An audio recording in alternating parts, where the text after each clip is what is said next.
Hey, everybody. Welcome back to The Collective. We have another fantastic show for you planned out today. Ask the Coach Day 4. We've had 3 solid days of outstanding questions, outstanding answers. We've had coaches from around the world talking about awesome stuff. Very excited to get into this. But while I am excited to get into it, I hope y'all are excited. Hit the like button, subscribe to the channel, hit the notification bell. That way you get your email every day that we go live, which is, of course, every day. Now, if you have any thoughts or questions or anything like that, by all means, put them in the comment section. We can engage them directly.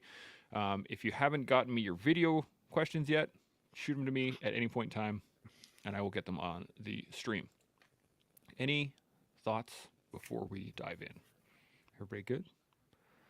Okay, well, we have one comment right off the bat. Chris says, "Hey coaches, happy Thursday! Special congratulations to Sensei Hubble. Ah, Absolutely, we cannot Yes. go a minute without saying that right now. I We thought are I'd in the stolen that midst thunder. of a God. world champion. Just throwing that down. She just crushed it yes, at yes. World Masters. I can't remember which one. Was it 7? 8. 8. Raj. Either way, All of the world championships that you've won are starting to blend into one another, and right? it's hard to keep track. Okay. Thanks, you guys. I appreciate it. Thanks to the caller. Absolutely. Uh, Absolutely. Well, you deserve it. encouragement. You and you went through a number of trials to get there. So I'm very happy Oh my to God. to uh, Yeah. give you a little the props and the POBs as we were talking about yesterday, Sean. I think she deserves one Yeah, just a little tiny little pat on the little back. nod, We did it right? in the green room. You're not getting one live. I'm just glad I didn't have a medical emergency out on the mat. That was what I was most worried about. But I made it through it. Okay. I'm happy. Well, let's.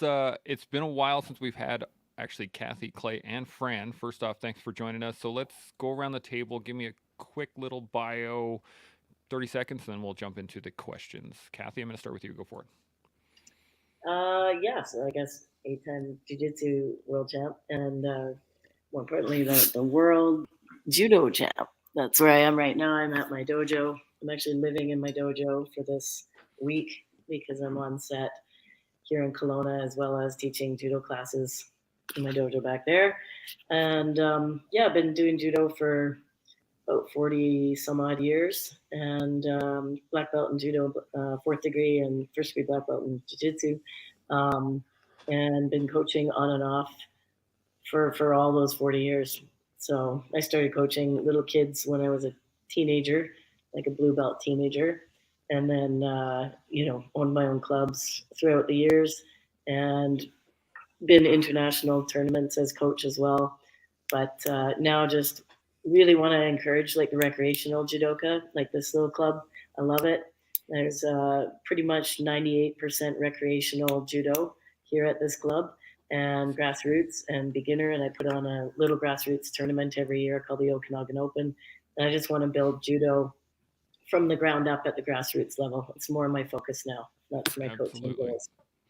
Thank you so much, Clay. How about yourself? I am not an 8-time world champion. I'm just I do at the Henzo Gracie Academy here in Virginia. I'm a kickboxing Muay Thai coach, BJJ practitioner, purple belt, former Army infantry, and personal trainer out of the University of Health and Performance. It's a veteran nonprofit organization. Outstanding. Fran, how about yourself? Well, I'm not a fighter, so You're a lover. yeah, I'm a lover. I'm a lover. I feel very inadequate. My name's Fran Rachopi. I'm the creator and host of the Jedburgh podcast. I also am the founder and CEO of a company called FR6, where we do leadership development and performance coaching for elite athletes and executives of companies. I spent 13 years as a Green Beret in the Army Special Forces, where I did do a little bit of combatives, and I wasn't very good at it all the time. But I do want to get into jiu-jitsu, where actually my co-host Jesse Graff and I are talking about maybe that's our next adventure. So maybe this was that's fortuitous Yes. to have this conversation. We could kick that off with you guys. Yes. So thanks for Join having the me. dark side. Absolutely. And It's just another injury waiting to happen. it's funny enough, I just separated my shoulder last week. So yeah. Now, also, I'd love to get Jessie on here at some point if she's up for it. If you wouldn't mind hooking us up, that would be fantastic. Yeah, we Any can do that. any thoughts or questions before we dive in? I got a 3-parter from same gentleman. Very interested to hear you guys' thoughts on it. So, you Yeah, I guys are just up for have one thing to say. It's unrelated to today's podcast, but Fran, your podcast, Jedburgh podcast, you'd mentioned that before when you've been over on the collective, but I went and took a look at the background of the title, Jedburgh podcast. And so it's really impressive. Do you mind just taking like 15 seconds or 20 seconds just to explain why you named the podcast Jedburgh podcast? Yeah, not 15 minutes, 15 No, seconds. 15 seconds. I used up 8 Or of them so. right there. May 1943, the war in Europe was seemingly over, right? The Germans had superior military. They were entrenched in France, and the Allies came together and they said, what are we going to do? We need a group of transformative leaders, visionaries, drivers of change, those who will win at all costs. And so they recruited 100 people from the American, British, and French militaries. They brought them to Jedburgh, Scotland, and they trained them up in 3-man teams. Starting the night before D-Day, these 3-man teams parachuted behind enemy lines into occupied France with one mission: link up with the French resistance, equip them, arm them, train them, and conduct sabotage and subversion operations against the Germans to prevent the Germans from reinforcing the beaches of Normandy. The war was on you. Good luck. Win at all costs. So I speak, and then those organizations, respectively in each of their militaries, but precisely in the U.S. military, the Jedburghs went on to form the Operations Directorate of the CIA, and then were lifted out in 1952, went to U.S. Army, and became U.S. Army Special Operations Command, the Green Berets. And so many of the first Green Berets were Jedburghs in World War II. That is my lineage as a Green Beret, and I speak with today's transformative leaders, visionaries, drivers of change, those dedicated to winning no matter the challenge. How was that? Bam, that was freaking awesome. Wow. I love it. Glad I asked, because that was mega. Thank you. Seriously was. It's almost like he said it once or twice before. We got together half an hour before the show and practiced. I've been rehearsing that all day. Dude, you did really well. Nailed it. 100%. Did my best. There you go. Doing your best. That's outstanding. Okay, so let's get into the questions. We got the first one. This comes from Salty Jinx. He's been a follower of the show for quite some time. He's parter. So let's get to stage 1 and we'll engage from there. Here we go. Clay Ward. I'm also known as Salty Jinx 111 on Instagram. And there's a corresponding YouTube account for interaction with podcasts and videos and whatnot. I have 2 questions. First one. When you are goal setting or reaching to achieve a standard, there's that point where you get just below what you're trying to achieve and you're about to punch through and maybe even exceed it. What are your recommendations for not only exceeding but continuing to exceed that standard far into the future when you replace that goal with your next step in the process and path? What are your best options, tips, tricks, inputs for that? There we go. That's the first question. Shaun, I'm going to start it off with you. What do you think?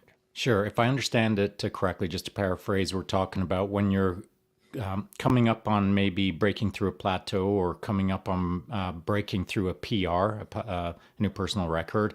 How do you kind of keep pushing through, or how do you seek that next thing? Well, when I'm getting close to those kind of moments and I realize that if I just give her a little bit more, I'm going to get a PR.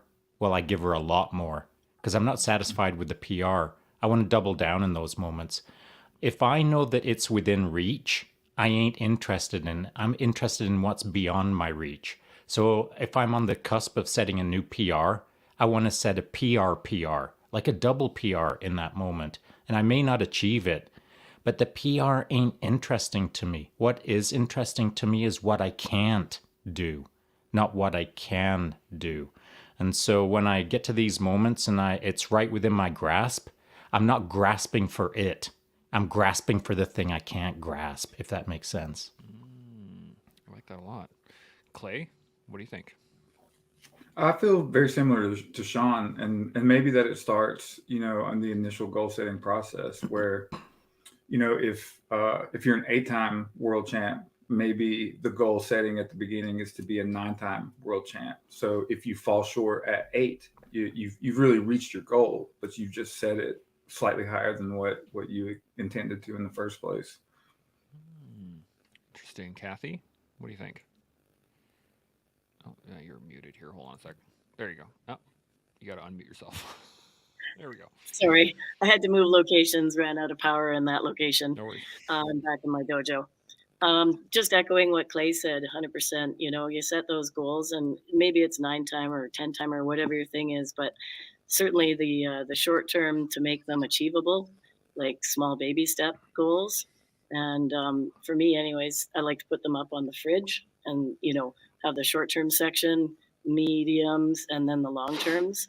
And for me, it's always been, if I can make it to the long terms, great.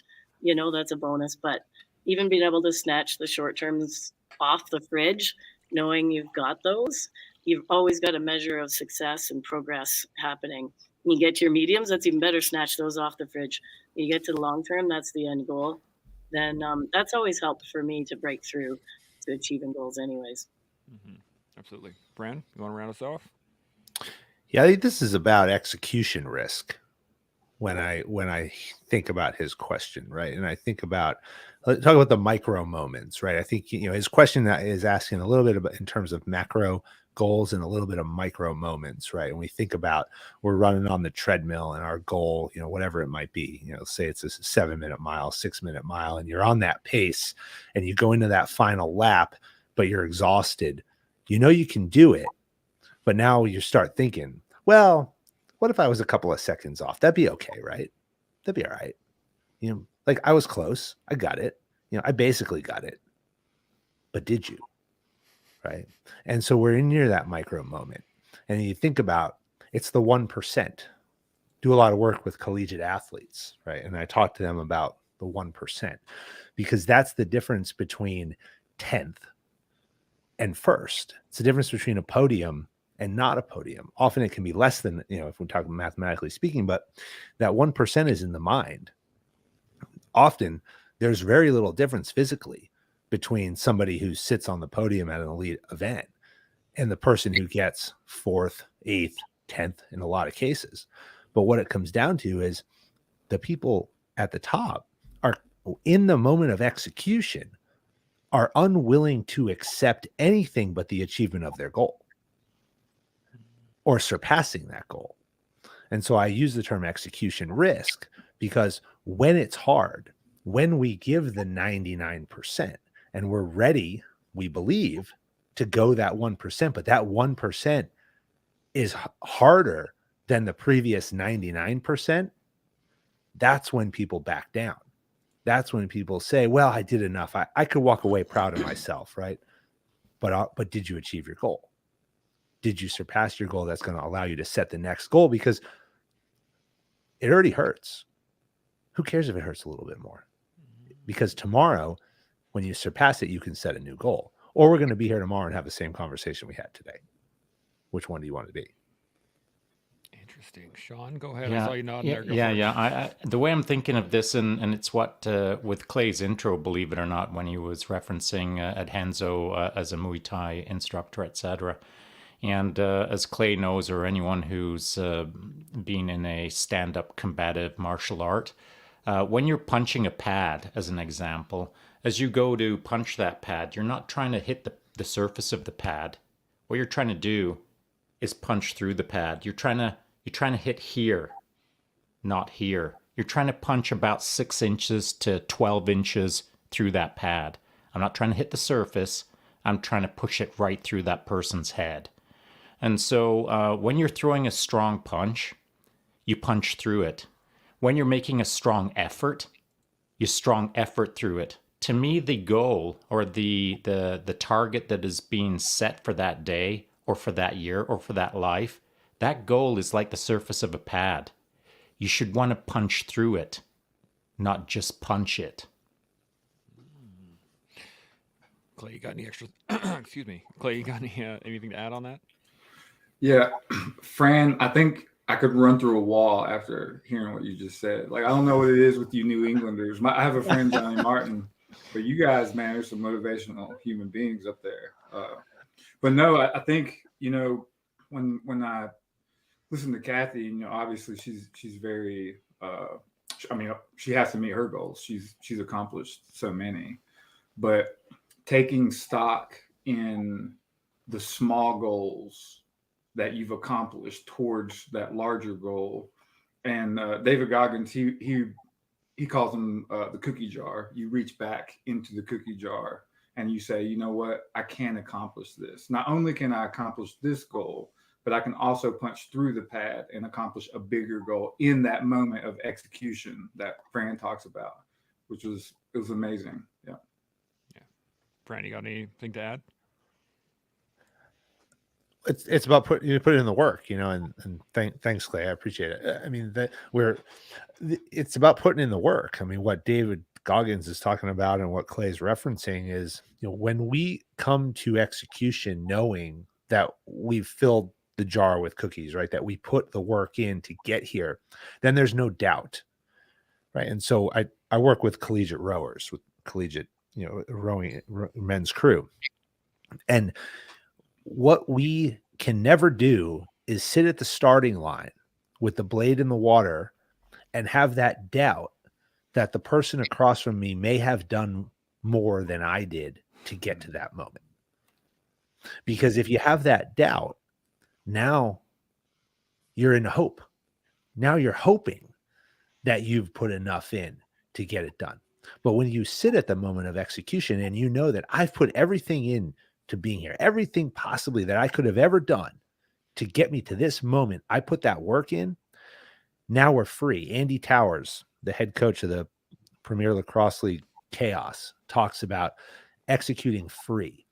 You play your best when you're mentally and physically free. And the only way that you can do that is when you know you've put the work in to get to that moment in time. Then the result will speak for itself. I like it. Kathy, anything to add? I saw you nodding up there. Oh, just Fran, you're like making me. I was going to quit competition. Now I want to compete again. Like David Goggins in front of me right here. And yeah, 100%. I mean, the mental part for me is a big factor because I think if you knew my backstory, like physically it wasn't there. And honestly, technically, I don't think I have the judo, but not the technical in jiu-jitsu, to be honest. But I know that I can out mental any other girl out there. And if I can get my head in the right space for that extra 1% that I know they won't have, and I say that there is nothing is going to ever stop me, that girl in front of me, even if she's got 20 years as a black belt, she's way more proficient technically. I look at her and say, she doesn't have that 1%. And Fran, being the David Goggins right in front of us here right now, gives me that exact feeling that I play the David Goggins stuff right before I put on Chariots of Fire on my playlist when I'm sitting in the bullpen. Now I need a Fran. Such a good song. Yeah. I do all the Eye of the Tiger is playing. I got the Rocky theme, you know, things that I know are going to mentally make me push past that percent that I need that she just won't have. And I know I can always beat the girl with that extra 1%, regardless of my physical or my technical ability. So thanks, Fran. Now you made me want to compete again. I'm going to take you up on coaching. That's what I want. Yeah. Come to judo or jiu-jitsu. She'll set you up, man. You'll be good to go. Trust me. Now this brings up an interesting question too. Is that I've heard kind of both sides of this. Of like, I think Satch mentioned it, of like running nude, where you don't have any music, you don't have any input, you're just running for the sake of running. And I'm wondering, kind of that pre-competition prep, because it kind of plays into it too, doesn't it? Like some people like music, some people don't like music, some people want to have, ASMR stuff of just like sensory noise, white noise, all kinds of stuff. So I'm wondering your own personal preferences on pre-competition or the pre-game. Let's call it that. What are your preferences, I guess? Clay, I'm going to start with you. What do you think? So one thing, and like I'm kind of noticing this with some of the fighters that we have, and something that I've kind of thought about is what I've noticed is it has to be something that they're familiar with, like a routine that they do like in the gym. So for instance, before class, almost every day we do the same thing. It'll be jump rope, then it'll be core exercise, and then it'll go into, you know, whatever the technique is of the day. I feel like if you keep it very similar to things that they know, it kind of helps bring them down and to find that competitive spirit in these moments. Because, you know, backstage, if you'll call it that, or before the fight, you know, that's usually where the mind games really get to somebody. So if you can kind of do things that are familiar, it kind of brings you back. And developing that routine is something I'm still working on, but I think that's a huge part of it. Interesting. Fran, what about yourself? This is a very interesting question. Let me put it that way, because this is not, there's no easy answer here, and I'm interested in what Kathy has to say about this, competing at the level that she has, honestly. But my 2 cents is this: you have to, as Clay said, you have to have a routine that is generally similar. Okay, and people's personalities will dictate what this is, right? And their mood will dictate what this is, right? And I've done routines where it's like I have to listen to this song and in this manner, and I have to eat at this time and drink this much water. And then what happens when the phone rings and you have to take the call, and now you're derailed? And now the only thing in your mind was, well, I didn't prepare it. I didn't do this. I didn't do this. And so you can very easily, in your pre-competition, pre-execution mindset, derail yourself because you've created this world that has to be absolute perfection, and one little degree off, and all of a sudden, well, I didn't win because my routine was wrong. Okay, well, was it really, or was it your mindset? Okay, so that whole mindset, that whole thought process of we need to generally have a similar type activity is probably where you need to be, but you can't go the other direction and just be very loose about your preparation. And because then you're going to forget things, then you're going to get distracted, then you're going to go in mentally unfocused because you didn't do these routines. But I'm definitely interested in what Kathy has to say about this. Absolutely. Kathy, what do you think? Yeah, mine is huge. Not just routine, but I have a real superstitious nature about myself. I don't know. I think a lot of the athletes I talk to have this, but I'm like absolute extreme about it. Like I literally have the same lucky underwear that I've had since I won my first world championships when I was a teenager. And unless I'm wearing those lucky underwear under my gi pants when I compete, I'm not going to win. I'm going to get silver. So that's an example of how absolutely extreme superstitious I am about things, but also routine. I wear my hot pink socks on every podium. I got the same pair of socks I wear on every podium. If I don't bring those, it's the only time I've ever got silver or bronze is I didn't have my hot pink socks with me. So it's a belief, and I know it's just a mental thing, but routine, superstitious, whatever, that's fine too. I've got a certain thing I do, not just listening to certain tunes, but I have to do 50 Cianegis, it's called. It's a one-armed shoulder throw, shadow prior to every fight, or I'm not going to win that fight. So I have to do that prior to every fight. And the only times that I haven't been able to do that routine, I've lost that fight. So there's such ridiculous superstitions that play. I'd be curious to see Clay's and Fran's take on this too. For me, I'm extreme about my routine. I always 2 months before a competition also, I have this thing about cutting out all alcohol. I try to diet as well to make weight categories and that. But the alcohol thing, if I have one drop during that 2 months prior, I'm going to have a silver or a bronze. I'm not going to get gold. And so literally I'm at a party, it's a wrap party, we've just finished on set, everybody's flowing, drinks, and they literally try to, and I'm just, no, if I have like imbibe one drop, I'm gonna lose. So I get too extreme about it, I know, but what Fran said about derailing, I feel like I'm past that now. I used to be like, if I forgot my hot pink socks or something, now I'm gonna just lose. And my mindset would go to, I forgot my socks, I'm gonna lose. But now I've been derailed a lot, and it's especially leading up to this last World Championships. Everything that could go wrong actually went wrong. Physically, I got so many injuries, a broken toe, I got a hernia. I literally forgot my socks, speaking of that, and some other things that happened. My flight was canceled on the way to Vegas. There was a landslide, and I had to go around to catch my rebooked flight. Barely made it in time with 1 hour sleep and 72 hours to do my fight. So I've had to readjust because I've been derailed to get my mindset back. And that's when really I have to get that mind control. That's when you watch a lot of David Goggins. I like it. We're fan. Shaun, we want to round us off on this thought? You're muted though. Sure. I don't believe in that kind of stuff, in routines like that. I think they're a distraction, and I know they work for Kathy, obviously at a high level, and that's the devil in the details.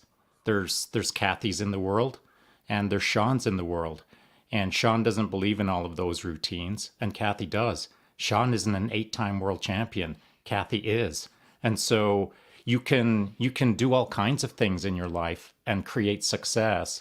But I think to Fran's point, these kind of routines can derail you to some degree. And the example I'm going to give is when you're working with someone who's learning how to shoot.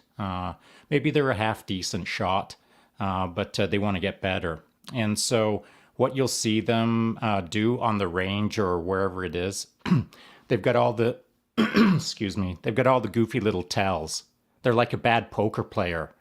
When it comes time to draw, they'll start twitching their fingers like they're Clint Eastwood in the Good, Bad, and the Ugly. You know, I got to get my finger twitch on for about 10 seconds before I can draw. When's the buzzer going to go off so I can draw? And so all of the tells that get built into their lives that then get autonomously offloaded into a subconscious state. And now before they can actually draw, when that buzzer goes off, they'll hear a buzzer and they got to get the draw in real quick. Oh, I'm only going to get 3 seconds of finger wiggling, then I got to draw. And so all of these things invade themselves into your subconscious routine to compete. And if you're not getting all of those check boxes out of the way, the little finger wiggles, now you've got some cognitive dissonance. Now you're stepping into the quote unquote unknown of the moment, where it's out of your control because you didn't get to do your finger wiggle routine.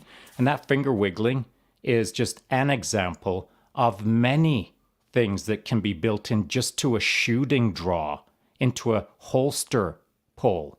Never mind shooting and then putting back or moving.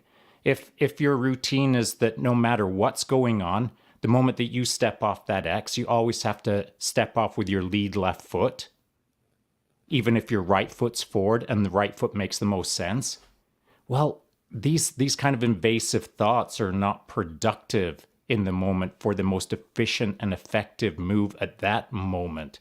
And so by shredding all of those little foibles, those little routines that are kind of like sugar coating on a cake, they're just window dressing, ornament stuff that you can easily pull out of a perfect draw. You strip out all of the nonsense.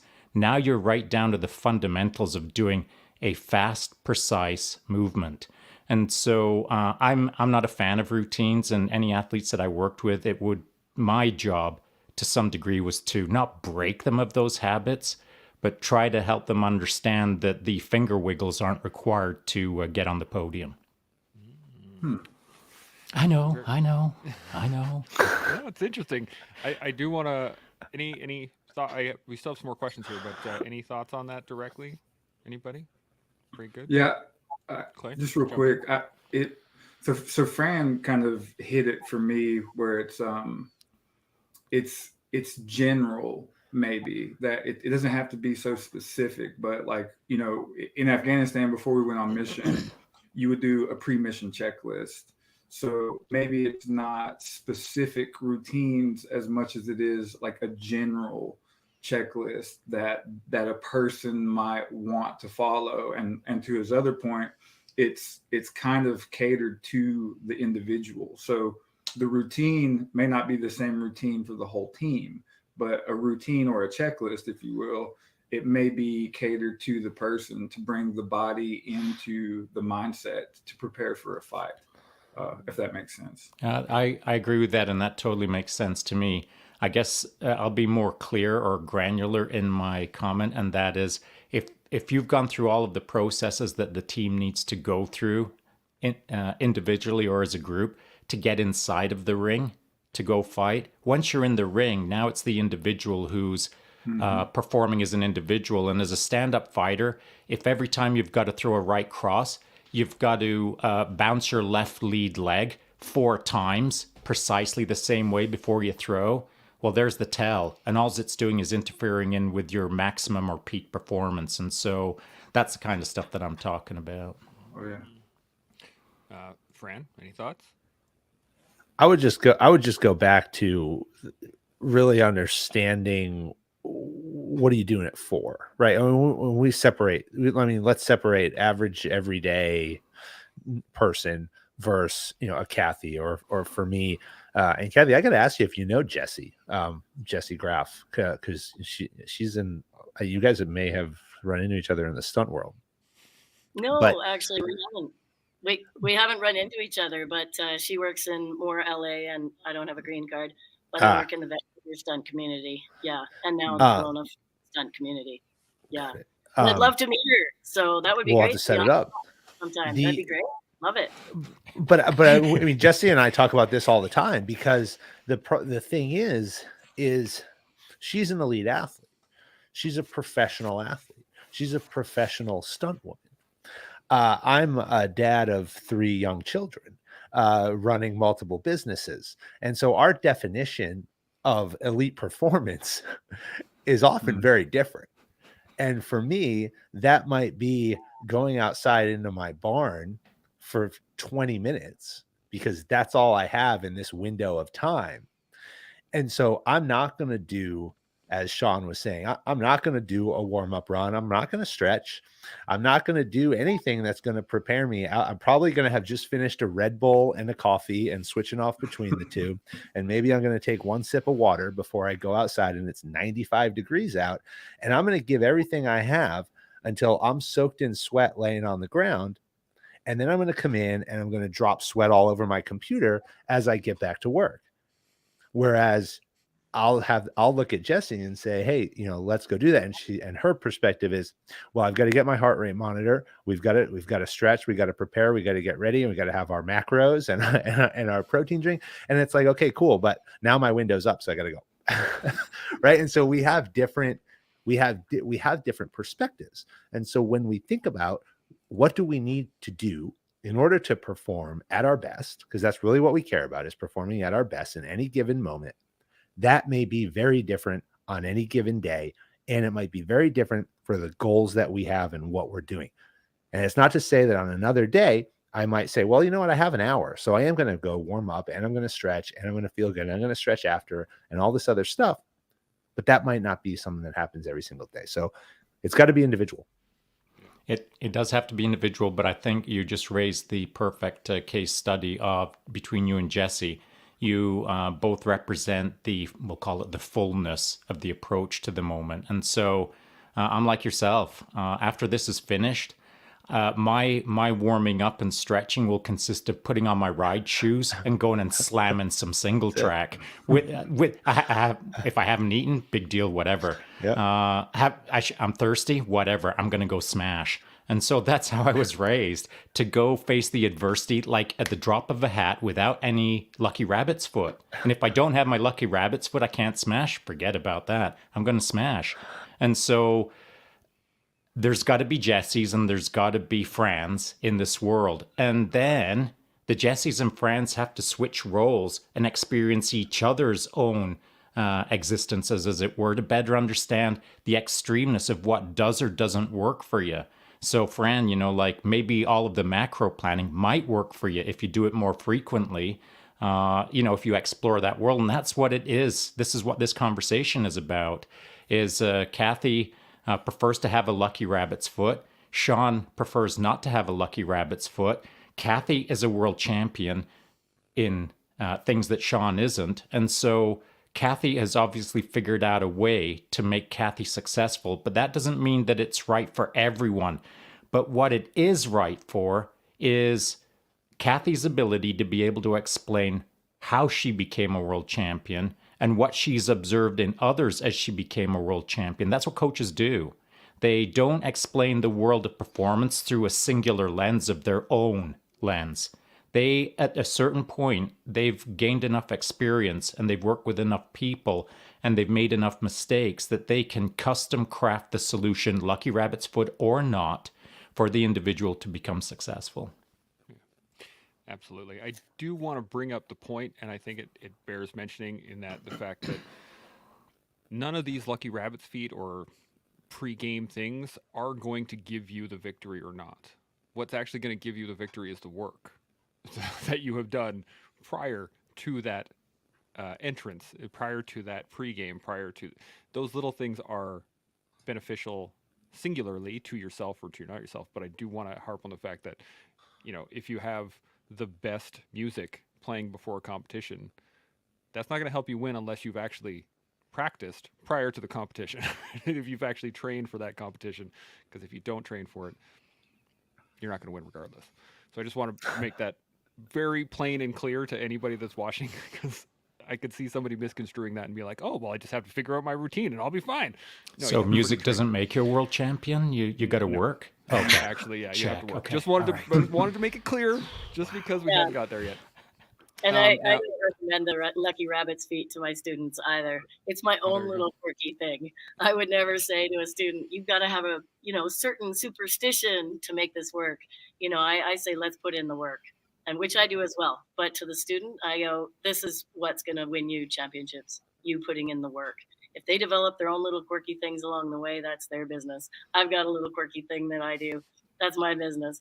But me as a coach recommending to a student, let's put in the fundamentals. Let's see what you're made of by putting in the work. And then you got to put in some more work.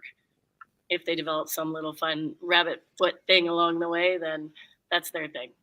Yeah. And I should add, just in case anyone thinks I'm a lunatic, before a race, a world championship race or a national race or whatever, I would have an athlete, and this occurred many times, either as I was a competitor or as a coach for him at the individual event.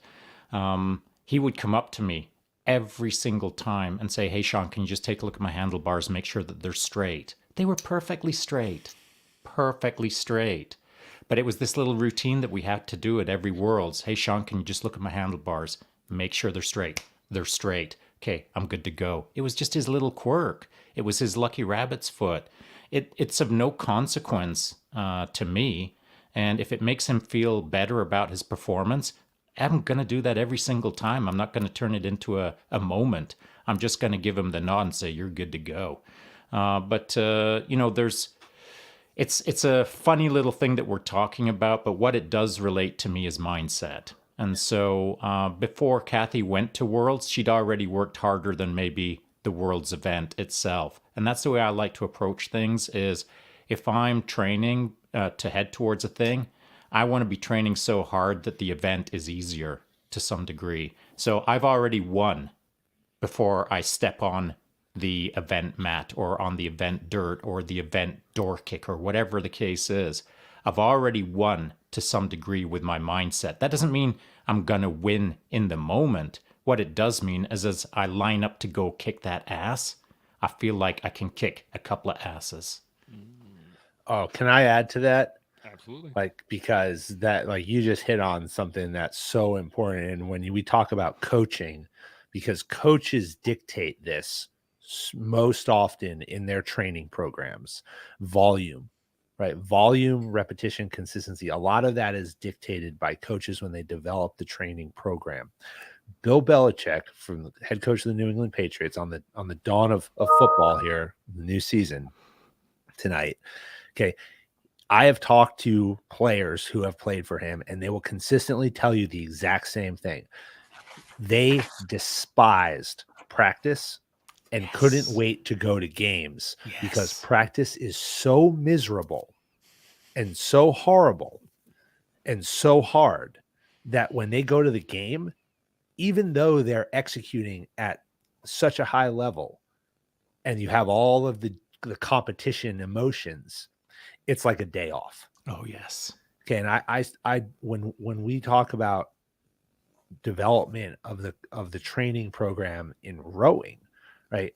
Often what happens is we put the race on the pedestal. You know, Kathy, you can put the competition on the pedestal, and you can say, well, you know, I got to do all these little things, but then when I get in the moment, now we're ready to execute. Okay, well, if my race on a certain day is 2,000 meter race, maybe I should do 4 in my training in one day. And maybe I should do that consistently, so that when someone comes in and says, hey, guess what? You only have to row 2,000 meters today. Then the only thing in my mind is like, hell yeah. You mean I only have to do this once? Because I'm used to doing this 2, 3, 4 times in a single day and exerting myself at maximum capacity over and over again. But today I only have to do it once. So now I can leave it all out there, because after that, I'm going home. We have to build that mentality in our preparation and in our training, so we don't put the competition on the pedestal. Because when we put the competition on the pedestal, now all those mental things that we talked about come into play, and it becomes routine. Yeah, I do those all the time. What's the problem? Let's just get out there and do and put everything I have into it.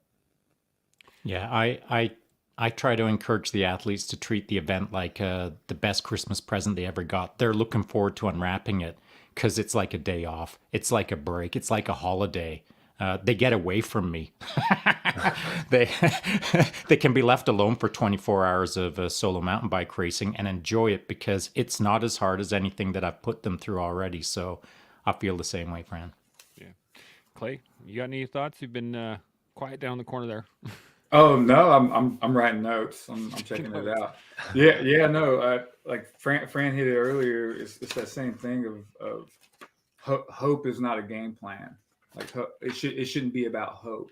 You shouldn't be hoping that you're gonna be able to make it through the event. To Shaun and Fran and Kathy's point, it's you should essentially have done the event so much in training that when you get to the event, it's like, Coach Shaun, I'm good, bro.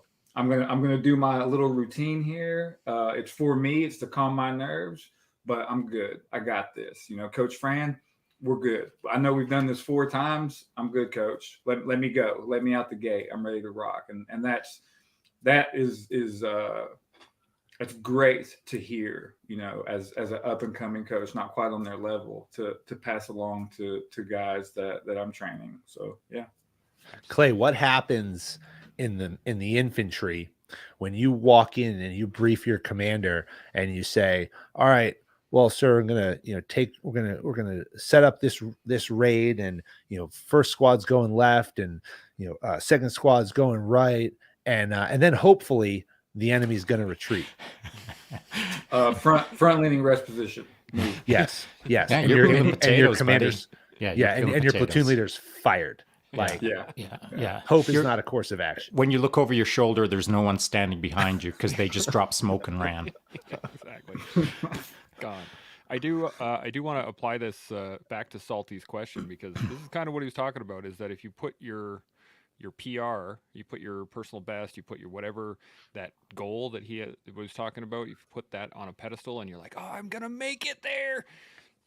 Is that it's almost too late at that point? Is that what you guys are kind of talking about? Is that it's got to be, if you're going to hit that PB or your personal record, it's good. You're going to smash that personal record. Yeah, but Salty Jinx has kind of already answered his own question to some degree, because I saw it would have been maybe a couple of weeks ago, well, over a week ago anyway. He was out there just crushing, and I sent him a little DM and said, crush harder or whatever, something words the effect of. That freaking guy just kept on going, and he set himself a new PR that he wasn't expecting. He just pushed himself just a touch harder. He probably knew that he could push himself a little bit harder, but if he had any doubt, he pushed through the doubt.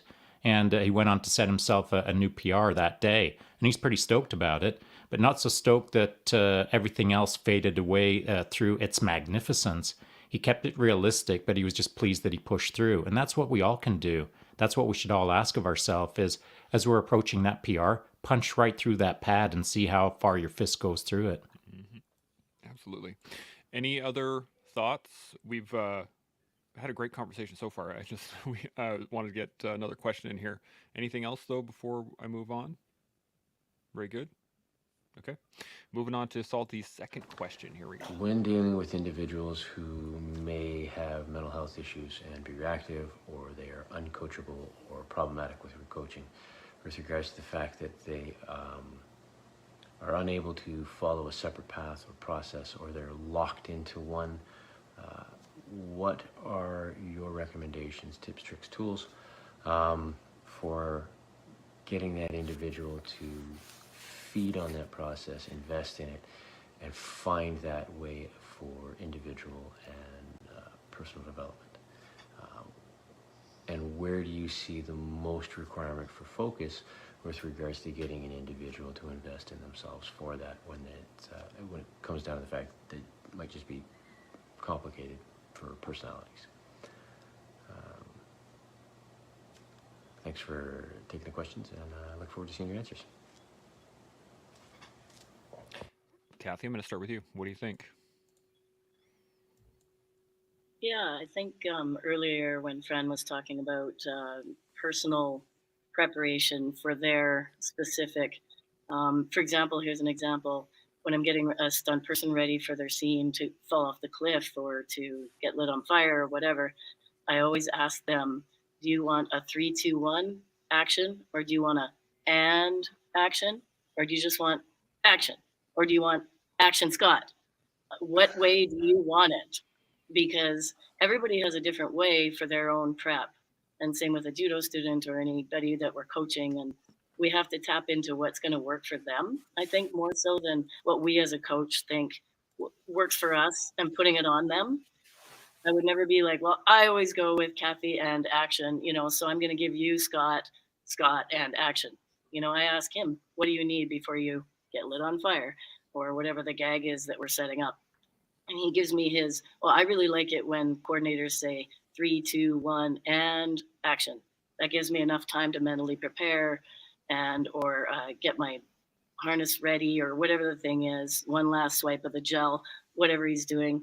And so I think with a student, whatever we're coaching, we have to find out what's going to work for that particular child or adult that we're coaching. And everybody's going to have a different thing. And I've found a lot of coaches go around and this is the way I do it. And then they put that on their student, whether it's how to teach a technique or just getting them prepped for a competition or just anything in life. They put themselves on that student too much. And so I don't care if they're a 4-year-old white belt or a world champion black belt, everybody's going to have their own preference. And we have to find out as coaches how to tap into that student's own prep. And then they'll ask, like the handlebar straight thing that Shaun said, is your handlebar straight? Yeah, set. That works for that person. We have to tap in as coaches what works for each one of our students. I don't know if that answers the question. Yeah, I think so. Although I'm going to be using that from now on of like, I'm going to light you on fire. How do you want it? just to start off a conversation. Yeah. Clay, what do you think? It's something. It's a phrase that I probably stole from somebody. I don't really know, but it's don't take the creativity out of the machine, right? So everybody wants to approach their scenario in a different way.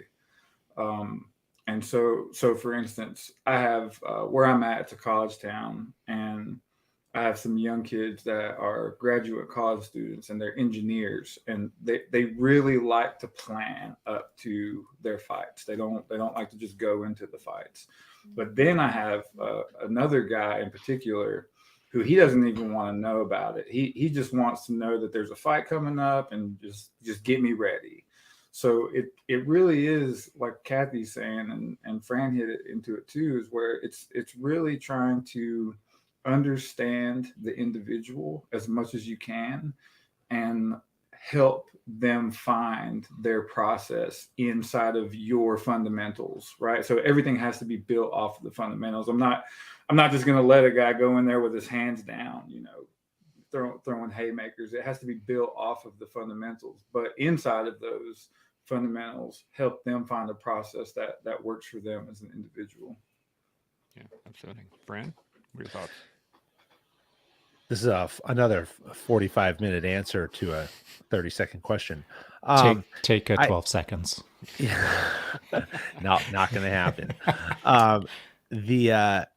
I think there's two parts to this question, and I think there's two answers. So, number one, as we kind of are saying here, we need to meet people where they're at in terms of like, how do they consume information? How are we going to get through to them? How are we going to get them to listen to us? How are we going to motivate them? Everybody's motivated different ways. Everybody's driven different ways. Everyone consumes information different ways, right? We talk about communication. There's three parts to every communication: the sender, the receiver, and the message itself. And we too often default to the sender. How do I feel when I say something to someone? Whereas in reality, the most important part of a communication is the receiver. How do they interpret what is being said to them? Because at the end of the day, what's leadership? What's coaching? It's our ability to influence somebody to do something, to achieve a goal that we commonly have set together, right? And so we have to find a way to get through to them. That's the first part. The second part, and what I think he's also asking here, is, what do you do when that person just doesn't want to do what you're telling them to do? When they're just a challenge, when they just think their way, they're stubborn, they're stuck in their way. Their way is the only way. See this a lot on teams. When you bring elite athletes together on teams, and they come from different backgrounds, they come from different programs, they come from different socioeconomic backgrounds, they come from different cultures. And now you're saying, hey, come together and play as 4-person team, 5, 8-person team, right? Well, something's got to change, because you can't do it your way necessarily. And so when we look at technique issues, we look at playing together, we look at culture issues. When we have friction on teams, and you've seen organizations who will say, well, I'm going to draft, or I'm going to bring in the top, name the number, right, players, and I'm going to put them together, and then we're going to hope, right, that they can play together. And then you see groups of unknowns. Nobody's ever heard, maybe you heard of one of them, maybe you heard of 2 of them. They come together and they exceed all expectations and win championships. And the difference between those two things are how able the participants and the athletes are, or the players, whoever it is, are able to shed their own perspective, their own stubbornness, their own set in their way attitude to do it the team's way. And that becomes the coach's challenge. That becomes the coach's job. How do I connect with them in a way that they're going to resonate and understand, which might be 4, 5, 8, 10, 11 different ways. But I've got to get them all to do the same thing. Some of which they may say to me, well, I don't like doing it that way. I've never done it before. But getting them all to do the same thing the same way is going to be the key to success. And that's when you can ask a simple question. What if I'm right? Because when we deal with stubborn people, not just in athletics, in anything, they're always going to tell you you're wrong. You're wrong. My daughter's 13. I'm wrong every day. Okay. Every day. It starts at 6:45 in the morning. Okay. And what I'll simply say to her is, you're right. Possibly I'm wrong. But what if I'm right? Would you be willing to try it this way just once, just twice, just for a short amount of time? And if I'm wrong, I'm wrong. We'll do it your way. But what if I'm right? Is that going to help or hurt? That's what I try to do. I like it. I like it a lot. Shaun, you want to round us off? Yeah, I agree with Fran. And I think the only thing I can add to that, which is very little, is also as a coach, it's your responsibility, not like a few weeks into the process, not like a few months into the process. It's your job, like from the very first second of entering into a relationship with someone that you're coaching, to think of 2 things. One is, how can I best get them on the correct trajectory for them right now, while simultaneously considering, is it possible for me to even work with this person? Because if you can't work with the person, now you're wasting 2 people's time. And there's only so much time on the planet. And as I get older, I appreciate more and more the importance of time. And so if I think for a shred of a second that I'm going to be wasting my time, then I'm not going to waste my time. I'm going to try to redirect that person to another coach who can better serve them, as it were. Absolutely. Now, we're running short on time. Thank you for the conversation. It's been fantastic. Any other thoughts on that? Or are we, I'm not going to do the third one today. I just don't think we have enough time. We can move on to some final thoughts unless there are other thoughts directly on this question. Everybody good? Okay. Good. Let's do some final thoughts then. Let's start with Clay. What do you think? Final thoughts on anything we've gone over so far? Yeah, I'll just kind of go through some of the things that I heard that I'll probably take with me from everybody. One is the execution risk thing. I won't steal it; it's yours, but it's a great one. I already stole it. Of leaving no doubt in the process of your training that you can achieve the goal. That seems to me the substrate to what everyone is saying is the lucky rabbit or the lucky rabbit's foot. That's just an addition to already having done all of the work before you even attempted the PR. And I think that's really a solid point. Hope is not part of the game plan. And if it is, then you might need to check yourself or whomever. Another big thing was the volume, reps, and consistency, which adds to the whole, you got to leave no doubt in your training. And to the last part, it seems like if we can get someone who may be difficult or a team members or team to share or remember that everyone has a common goal, then you may be able to bring that difficult person to buy into the task at hand. It's shared common goal. We're all trying to achieve the same thing, or I'm trying to help you achieve the same thing. This is the goal. It's shared perspective, and then work from there. Outstanding. Kathy, final thoughts? Yeah, I actually really like the point that Shaun said, hit the nail on the head about direct to another coach, because maybe you aren't the coach for that student in all cases. He mentioned that, just twigged an idea that we aren't all the be all and end all for every student. And we could be the best coach in the world, but we won't be able to tap into that particular student and what they need. So we can find with our team of coaches somebody that will. And to Clay's point about repetition, I love that as well. I try to get my students to know one guard pass, one throw, one defense to this, one choke, one armbar, for example, the big five. But routinely repetition, the crap out of those is more important than filling your head with such a gigantic amount of knowledge. And maybe this goes against a little bit of the jiu-jitsu philosophy, because we go to class and learn a whole new thing almost every single day. And then something that is built on from 9 years ago. And, oh, yeah, I forgot that completely. Whereas judo is a lot more repetition based. So I've tried to bring the judo part of me into jiu-jitsu a little bit and teach that to my students as well. Like Clay was saying, the repetition part, you have a sequence, you have a routine. And I think that's really important in sport to become a champion. And Fran, I just want you on my screen at all times, motivating me, you, all my students. And hook me up with Jessie Graff sometime. I'd love to meet her. We'll definitely talk about stunts.